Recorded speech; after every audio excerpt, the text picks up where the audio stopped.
C'est assez exceptionnel en ce moment. Pour le souligner, certaines entreprises vont bien. Effectivement, c'est le cas de Bourbon-Bache, spécialisée depuis plus de 30 ans dans les géomembranes textiles notamment.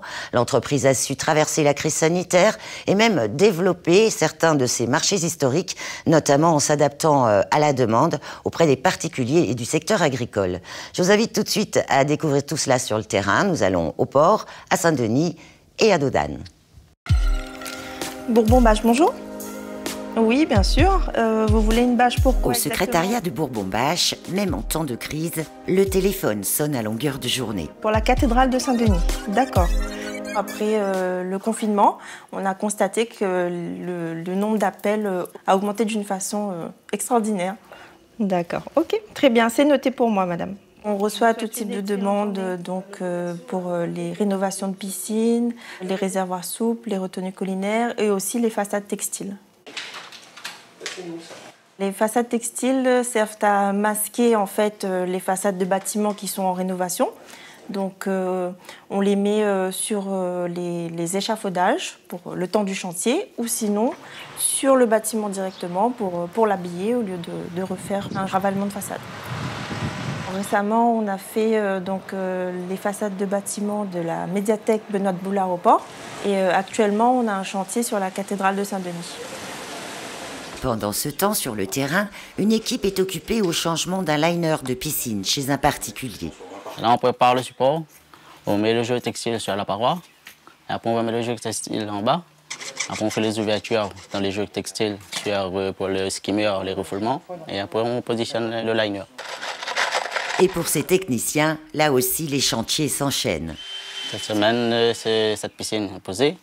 J'ai encore 2 ateliers pour fabriquer, 2 liners. Et après, la semaine prochaine, un PVC armé. On est en pleine saison là. Un peu speed. Dans cette entreprise, on peut avoir le sourire. Si la fabrication sur mesure et la pose de liners de piscine est une des branches d'activité historiques pour Bourbon-Bache, contre toute attente, la crise sanitaire lui aura donné un nouvel élan. Depuis presque plus de 25 ans, 26 ans, puisque la plus vieille piscine, c'est le Créolia, qui a plus de 26 ans et qui est toujours en bon état, ils ne veulent pas changer. Et il y a eu un phénomène pendant le confinement, que tout le monde a connu.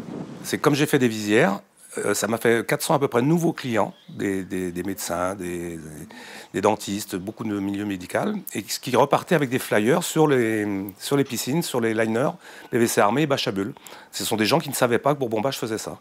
Donc ça a généré depuis beaucoup plus de demandes, puisqu'on a une dizaine de demandes par semaine. Et il y a une équipe maintenant complète qui est dédiée à ça, c'est-à-dire qu'on peut faire 3, 4, 5 liners au PVC armé par mois. Alors qu'avant, on en faisait une fois par mois, quoi. Et puis les gens ont moins voyagé, ont un petit peu de moyens, tout le monde le sait, donc aménagent mieux chez eux parce qu'ils veulent profiter quoi, de leur piscine. Un autre effet bénéfique, c'est aussi pour l'emploi.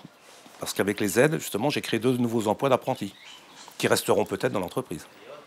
Pour nous, ça a été plutôt un effet d'aubaine, puisque l'année dernière, on a eu quand même une croissance de 40% au bout de 30 ans.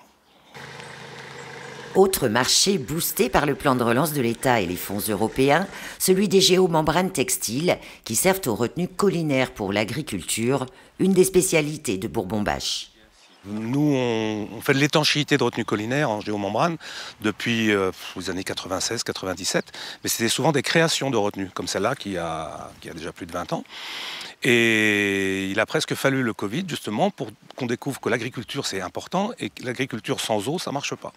Grâce aux fonds européens et les plans de relance, même national, le Conseil général a fait une procédure, on va dire, plus facile, moins administrative, et subventionnée à 90%, que ce soit pour les citernes souples, comme les retenues collinaires. Tout ce qui peut stocker de l'eau pour les agriculteurs. Tu sais combien il y a de retenues sur Dodane ? Environ une quinzaine. Oui, c'est ce que je pense, moi. Des équipements qui seront de plus en plus indispensables pour l'agriculture. Sans cette retenue collinaire, Joseph Delahogue ne pourrait plus assurer sa production maraîchère.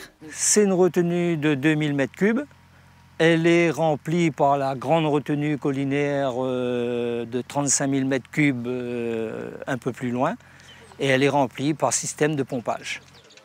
Toute l'année, on puise. Sans pompe de la grande retenue, celle-là, elle va durer 2 mois. Donc, il faut automatiquement être alimenté par la grande retenue. Sans retenue collinaire, aujourd'hui, on ne peut plus travailler. Il pleuvait dans le temps, mais aujourd'hui c'est vraiment impossible. Une conséquence du changement climatique, palpable même ici, à Dodane. Beaucoup moins de pluie et la sécheresse qui dure de plus en plus longtemps. Alors avec 1 millier de retenues collinaires sur toute l'île, l'entreprise est optimiste sur son carnet de commandes pour les années à venir, tout autant qu'elle est fière de participer à l'effort agricole. Il y en a au moins, je dirais un tiers au moins à refaire entièrement, ce qui représente 300, 400, sachant qu'on peut techniquement, avec les moyens aujourd'hui, nous on peut en traiter 25-30 dans l'année quand même, c'est-à-dire 2 à 3 par mois.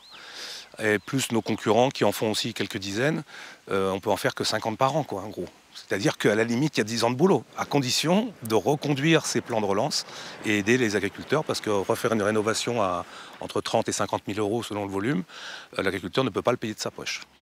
Du haut de ses 30 ans d'expertise, il paraît bien loin le temps du modeste local et de la mini-fourgonnette des débuts.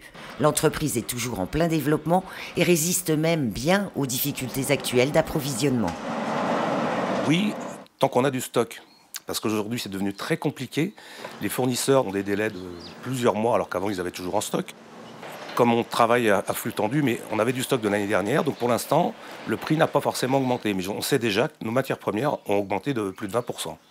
Même si le fret est resté sur la métropole à peu près correct, les matières premières, plus de 20%, qui seront répercutées, je pense, dans le courant de l'année 2022 et 2023. Aucune hausse des prix jusqu'ici, voilà de quoi stimuler les commandes et savourer un anniversaire qui n'aura pas pu être fêté dignement en 2020 pour cause de crise sanitaire. Une période difficile que cette entreprise a su traverser la tête haute en participant à sa mesure à soutenir différents acteurs de l'économie locale, que ce soit les entreprises grâce à la fabrication de visières et de protections en plexi ou aujourd'hui le secteur agricole.